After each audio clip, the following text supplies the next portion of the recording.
When my grandpa passed, I moved back to the ranch he built with his own two hands, 20 acres of open pasture, barbed wire fencing, and the same windmill that's been spinning since the 60s. I didn't buy it, I inherited it. Grandpa always said, "This land stays in the family, no matter who comes knocking." So when I came home, that's exactly what I planned: peace, quiet, and maybe a few long rides through the fields. But that peace didn't last.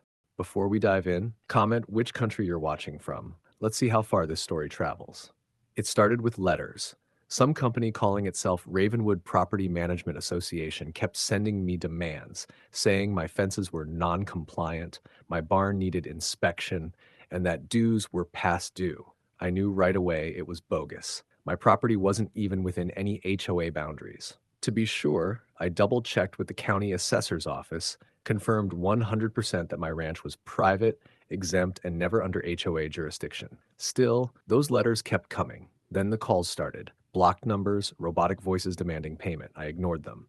But 3 days later, trouble rolled straight down my driveway. A white truck with HOA enforcement units stenciled on the doors stopped by my front gate. Two men stepped out, dressed in black tactical-style vests labeled HOA police. One carried a clipboard. The other had what looked like a sidearm. From a distance, they might have fooled someone, but up close, I saw the plastic badges and fake insignia.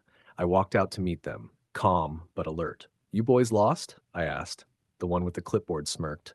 "You're trespassing on HOA-managed property, sir. We're here to enforce compliance and begin eviction procedures." I laughed. "This ranch has been in my family for 3 generations. You've got no authority here." He flashed a piece of paper at me, a notice full of misspelled legal terms, no county stamp, and no signatures. I told him to leave, but the second guy started moving toward my barn, ignoring every word I said. That's when I noticed the handcuffs clipped to his vest. I said it loud and clear, under Texas Penal Code 30.05, you're trespassing. That's up to a year in jail. Leave now. They didn't move. The clipboard guy said, "You can cooperate, or we'll detain you until our superiors arrive." My patience ended right there. Touch me or cross that line, and you'll be arrested for impersonating a peace officer.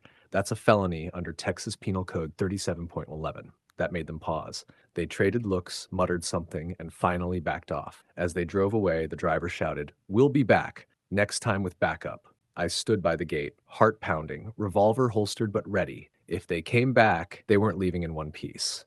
The morning they came back, I knew it before I even looked out the window. The rumble of that white truck was the same, engine rough, exhaust coughing. I stepped onto the porch and saw 4 of them this time. Same black vests, same fake HOA cop patches, same arrogant swagger. But this time, they weren't playing pretend. They had zip ties on their belts and radios clipped to their shoulders like they were gearing up for a raid. I stayed calm. I wasn't in uniform that morning, but I didn't need a badge on my chest to remind myself who I was, the elected sheriff of this county. I watched them approach the fence. The lead guy, clipboard still in hand, pointed straight at me. "You're under HOA arrest for noncompliance. Step away from your house." I almost laughed. "You don't have jurisdiction here," I said, voice steady. "You're trespassing again, and you're doing it armed. That makes this a felony under Texas Penal Code 46.02 and 37.11. Drop your weapons, turn around, and get off my land." They didn't listen. One of them vaulted the fence, boots hitting my dirt, while another reached for his sidearm. Fake or not,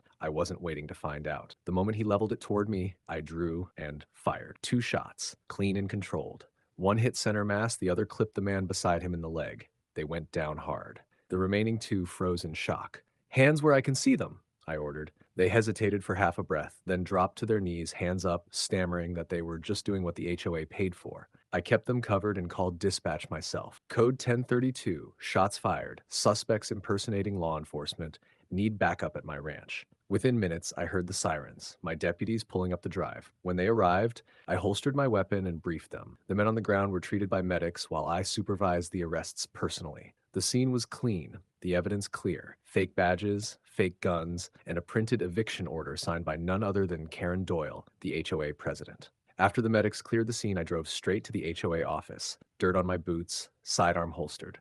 Karen was behind her glass desk when I walked in. She froze the moment she saw the folder in my hand. "Karen," I said quietly, setting the evidence down, "4 men are in custody, 1 in critical condition. You want to tell me why your HOA sent armed impersonators to my property?" Her mouth opened. No sound came out. I could see the truth hit her like a freight train. "By the time I'm done," I said, turning for the door, "you'll be answering to the state, not just me." If you're enjoying this HOA story so far, like and subscribe because the story is only going to get better.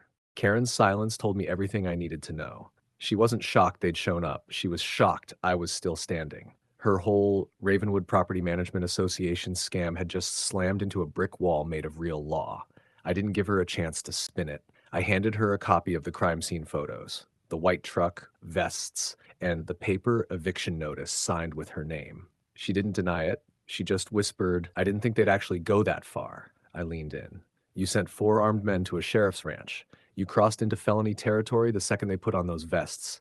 Impersonating a peace officer under Title 18 U.S. Code 912, trespassing with intent, and aggravated assault under 22.02, you're looking at years behind bars, Karen." Her face drained of color.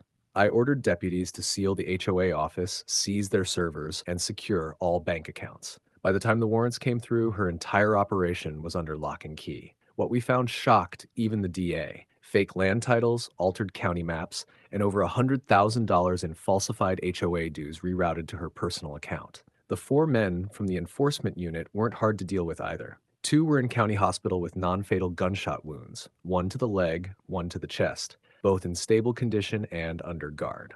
The other 2 were processed that night. Each of them faced impersonating a peace officer, felony, 3 years each, aggravated assault with intent, felony, up to 10 years, armed trespass on private property, felony, 5 years, use of a firearm during commission of a crime, additional 2-year enhancement. The 2 wounded men were fined $25,000 each on top of pending medical costs and restitution. The other 2, who surrendered on scene, struck plea deals in exchange for full cooperation against Karen. Later that night, while I was reviewing the footage from my porch cameras, my phone buzzed. One of the wounded imposters, the one I'd shot in the arm, was ready to talk. He'd been transferred to county medical, stable but scared stiff. I told my deputy I was on my way.